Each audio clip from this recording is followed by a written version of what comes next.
Assalamualaikum warahmatullahi wabarakatuh. Saat ini saya akan menjelaskan tentang virus corona. Virus corona adalah virus semacam flu yang bisa menyebabkan kematian. Virus ini pertama kali ditemukan di Wuhan, Cina. Penyebarannya itu di pasar Wuhan. Berikut adalah perbedaan antara influenza dan coronavirus. Di foto itu sudah kalian kenali bahwa coronavirus itu bisa menyebabkan kematian.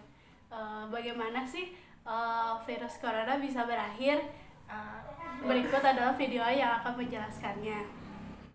Kurva yang melengkung habis ini artinya suatu saat wabah ini akan berhenti. Nah, garis ini mewakili kapasitas rumah sakit dan tenaga kesehatan. Jadi semua yang di bawah garis ini kemungkinan besar akan dirawat, tapi yang di atas garis ini kemungkinan besar kesulitan dan bahkan meninggal dunia. Nah, tugas kita adalah membuat kurvanya tuh nggak terlalu melonjak tinggi, sehingga semua orang yang sakit bisa masuk ke dalam rumah sakit dan ditangani oleh petugas kesehatan. Jadi gimana caranya membuat kurva ini menjadi landai? Orang itu sakit nularin orang lain. Nah, orang yang sudah sembuh, tubuhnya jadi punya imunitas, sehingga kemungkinan dia tertular lagi itu kecil atau hampir nggak ada. Sehingga caranya sebuah wabah apapun itu dari zaman dulu berhenti adalah ketika cukup banyak orang kena virusnya, lalu menjadi imun sehingga virusnya nggak bisa punya orang untuk ditularin lagi. Nah, kenapa selama ini kita perlu banget namanya social distancing atau ngejauhin diri? Animasi ini bagus banget. Ini contoh kalau semua orang bergerak bebas seperti biasa, nggak ada pikiran, semua tetap pergi konser, pergi jalan-jalan. Ini akan terjadi. Satu orang akan menularkan semua orang berbarengan, dan itu yang berbahaya. Seperti tadi kita ngelihat kurvanya ya. Pada akhirnya akan lewat dan pada akhirnya semua orang akan sembuh. Tapi karena kurvanya tinggi, banyak orang akan mati dalam prosesnya. Nah, yang terjadi di Cina dengan adanya lockdown ditutup membuat orang tidak sakit sekaligus berbarengan. Jadi kurvanya lebih landai kalau kalian lihat, sehingga memberi waktu untuk orang-orang menjadi sembuh dan akhirnya bisa melandaikan kurvanya.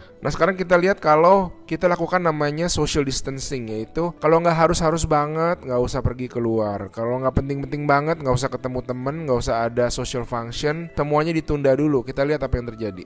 Nah, bahkan ini ada simulasi satu lagi. Kalau social distancingnya itu bener-beneran ekstrim, orang nggak boleh keluar, ada jam malam dan sebagainya.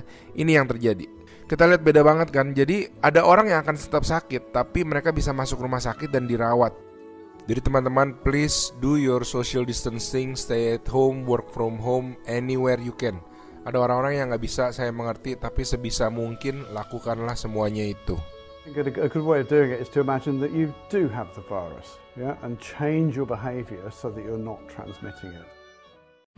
Di video itu dijelaskan bahwa pentingnya kita berada di rumah sendiri untuk menjaga penularan virus, dan orang-orang yang terkena itu dapat masuk ke rumah sakit dan dapat diobati. Sekian dari saya. Wassalamualaikum warahmatullahi wabarakatuh.